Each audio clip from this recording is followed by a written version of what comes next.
ಯೋಂತಃ ಪ್ರವಿಶ್ಯ ಮಮ ವಾಚಮಿಮಾಂ ಪ್ರಸುಪ್ತಾಂ ಸಂಜೀವಯತ್ಯಖಿಲಶಕ್ತಿಧರಸ್ವಧಾಮ್ನ ಅನ್ಯಾಂಶ್ಚ ಹಸ್ತಚರಣಶ್ರವಣತ್ವಗಾದೀನ್ ಪ್ರಾಣಾನ್ನಮೋ ಭಗವತೆ ಪುರುಷಾಯ ತುಭ್ಯಂ. ಪೂಜ್ಯಾಯ ರಾಘವೇಂದ್ರಾಯ ಸತ್ಯಧರ್ಮರತಾಯ ಚ ಭಜತಾಂ ಕಲ್ಪವೃಕ್ಷಾಯ ನಮತಾಂ ಕಾಮಧೇನವೇ.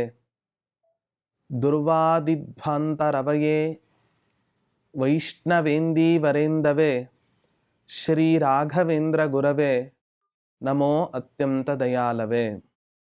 ಶ್ರೀ ಗುರುಭ್ಯೋ ನಮಃ. ಹರಿ ಓಂ. ಕೃಷ್ಣಾವಧೂತರು ಬರೆದ ರಾಯರ ಸಹಸ್ರನಾಮಾವಲಿಗಳಲ್ಲಿ ಅನೇಕ ನಾಮಗಳ ಚಿಂತನೆಯನ್ನು ನಾವು ಮಾಡಿದ್ದೇವೆ. ಇವತ್ತಿನ ದಿನ ಇನ್ನೊಂದು ನಾಮದ ಚಿಂತನೆಯನ್ನು ನಾವು ಮಾಡೋದಾದರೆ ಓಂ ನೈಗಮಾದಿಸೇವಿತಾಯ ನಮಃ. ದೇವರೆಂದರೆ ತಿರುಪತಿ ತಿಮ್ಮಪ್ಪ, ಗುರುಗಳೆಂದರೆ ಮಂಚಾಲಿ ರಾಘಪ್ಪ ಅಂತ.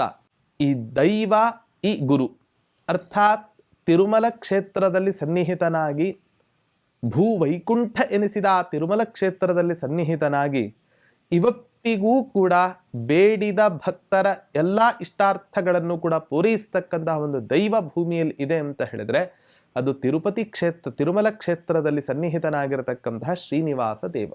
ಪ್ರಾಯಃ ರಾಘವೇಂದ್ರ ತೀರ್ಥರಾಗಲಿ, ಅವರ ಪೂರ್ವಾಶ್ರಮದಲ್ಲಿ ಅವರ ತಂದೆಯವರಾಗಲಿ ಎಲ್ಲರೂ ಕೂಡ ಶ್ರೀನಿವಾಸನ ಅವಿಚ್ಛಿನ್ನ ಭಕ್ತರು. ಹಾಗಾಗಿ ಇವರೇನು ಕೇಳಿದ್ರು ಎಲ್ಲ ವರವನ್ನು ಕೂಡ ಕೊಟ್ಟು ಅನುಗ್ರಹ ಮಾಡಿದಂಥ ಒಂದು ದೊಡ್ಡ ದೈವ ಅದು ಶ್ರೀನಿವಾಸನೆಂಬ ದೈವ. ಹಾಗೆ ಗುರುಗಳು ಪ್ರಾಯಃ ಅವರ ಉಪಾಸನೆಯನ್ನು ಮಾಡಿರೋ ಬಲದಿಂದಲೇ ಏನೋ ಇವತ್ತಿನ ದಿನ ರಾಯರಲ್ಲಿಯೂ ಕೂಡ ಆ ಭಗವಂತನಾದ ಶ್ರೀನಿವಾಸನಲ್ಲಿ ಇರತಕ್ಕಂತಹ ಗುಣಗಳು ಹಾಸುಹೊಕ್ಕಾಗಿದೆಯೋ ಏನೋ ಅಂತ ಅನಿಸುತ್ತೆ. ನೋಡಿ, ತಿರುಪತಿ ತಿಮ್ಮಪ್ಪನ ಹತ್ರ ಹೋಗಿ ಜಾತಿ, ಮತ, ಪಂಥ ಯಾವುದೂ ಅಲ್ಲಿ ಗಣನೆಗೆ ಬರಲ್ಲ. ಎಲ್ಲರೂ ಕೂಡ ಶ್ರೀನಿವಾಸನ ಭಕ್ತರು ಅನ್ನೋದು ಅಷ್ಟೇ ಅಲ್ಲಿ ಹೊರತು ನೀನು ಯಾವ ಜಾತಿ, ನಾನು ಯಾವ ಜಾತಿ ಅಂತ ಇಲ್ಲವೇ ಇಲ್ಲ. ಅದಿಷ್ಟು ಜನ ಪ್ರತಿನಿತ್ಯ ಸಾವಿರಾರು ಗಟ್ಟಲೆ, 10,000 ಗಟ್ಟಲೆ ಆ ಶ್ರೀನಿವಾಸನ ದರ್ಶನವನ್ನು ಮಾಡ್ತಾರೆ. ನನ್ನ ಜಾತಿ ಅದು, ನಿನ್ನ ಜಾತಿ ಇದು ಅಂತ ಯಾರಾದರೂ ಕೂಡ ಇವತ್ತಿನ ದಿನ ಗಲಾಟೆಯನ್ನು ಮಾಡ್ತಾರಾ?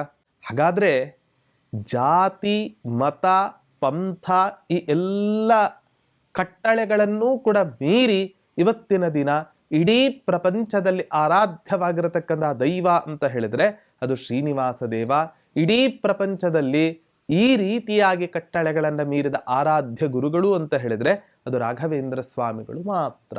ಅದಕ್ಕೋಸ್ಕರವೇ ದೇವರೆಂದರೆ ತಿರುಪತಿ ತಿಮ್ಮಪ್ಪ, ಗುರುಗಳೆಂದರೆ ಮಂಚಾಲಿ ರಾಘಪ್ಪ ಅನ್ನುವಂತಹ ಒಂದು ಪ್ರಸಿದ್ಧವಾದ ಮಾತು ಕೂಡ ನಮಗೆ ಇದನ್ನು ತಿಳಿಸಿಕೊಡ್ತಾ ಇದೆ.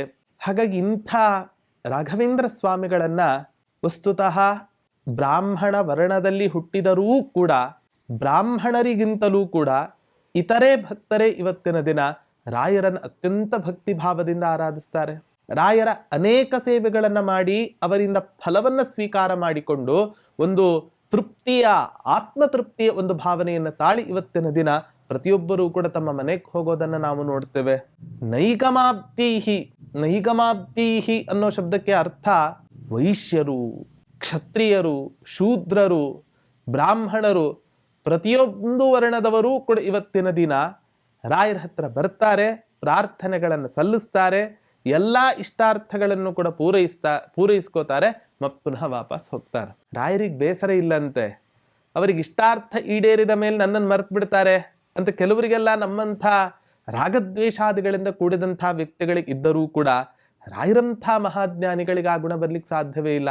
ಅಷ್ಟಕ್ಕಾದರೂ ನನ್ನ ಸೇವೆಯನ್ನ ಮಾಡೋದರ ಮೂಲಕ ಪರಮಾತ್ಮನನ್ನ ನೆನೆದರಲ್ವಾ, ಅಥವಾ ಗುರು ಸೇವೆಯ ಬಲದಿಂದಲೋ, ಗುರುಗಳ ಸೇವೆಯ ಮೂಲಕ ಆ ಪರಮಾತ್ಮನ ಸೇವೆಯ ಬಲದಿಂದಲೋ ಇವತ್ತಿನ ದಿನ ಭಗವಂತನ ನಾಮಸ್ಮರಣೆಯನ್ನು ಮಾಡಿದಲ್ಲ ಸಾಕು ಅನ್ನುವಂತಹ ಒಂದು ಭಾವನೆಯಿಂದ ಆ ಭಕ್ತರಿಗೆ ಇಷ್ಟಾರ್ಥಗಳನ್ನು ಪೂರೈಸಿ ಕಳಿಸ್ತಾ ಇದ್ದಾರೆ ಅಂತ ಹೇಳಿದ್ರೆ ಎಂಥ ದೊಡ್ಡ ಔದಾರ್ಯರಿ ಆ ರಾಘವೇಂದ್ರ ಸ್ವಾಮಿಗಳದ್ದು. ಹಾಗಾಗಿ ನೈಗಮಾಬ್ದೀಹಿ ಅಂತ ಎಲ್ಲ ಭಕ್ತರು ಕೂಡ ವೈಶ್ಯರು, ಕ್ಷತ್ರಿಯರು, ಬ್ರಾಹ್ಮಣರು ಇವರೇ ಮೊದಲಾದ ಎಲ್ಲ ಮಹಾನುಭಾವರು ಕೂಡ ತಿರುಪತಿ ಕ್ಷೇತ್ರದಲ್ಲಿ ಜಾತಿ ಮತವನ್ನು ಮೀರಿ ಹೇಗೆ ಆ ಪರಮಾತ್ಮನ ಸೇವೆಯನ್ನು ಮಾಡ್ತಾರೋ ಹಾಗೆ ಮಂಚಾಲೆ ಕ್ಷೇತ್ರದಲ್ಲಿ ಸನ್ನಿಹಿತರಾದ ರಾಘವೇಂದ್ರ ಸ್ವಾಮಿಗಳನ್ನು ಕೂಡ ಈ ಜಾತಿ ಮತಗಳನ್ನು ಮೀರಿ ಇವತ್ತಿನ ದಿನ ಅವರ ಸೇವೆಯನ್ನು ಮಾಡಿ ಅನುಗ್ರಹಕ್ಕೆ ಪಾತ್ರರಾಗ್ತಾ ಇದ್ದಾರೆ ಅನ್ನೋದನ್ನು ಕೃಷ್ಣಾವಧೂತರು ನಮಗೆ ತಿಳಿಸ್ತಾ ಇದ್ದಾರೆ.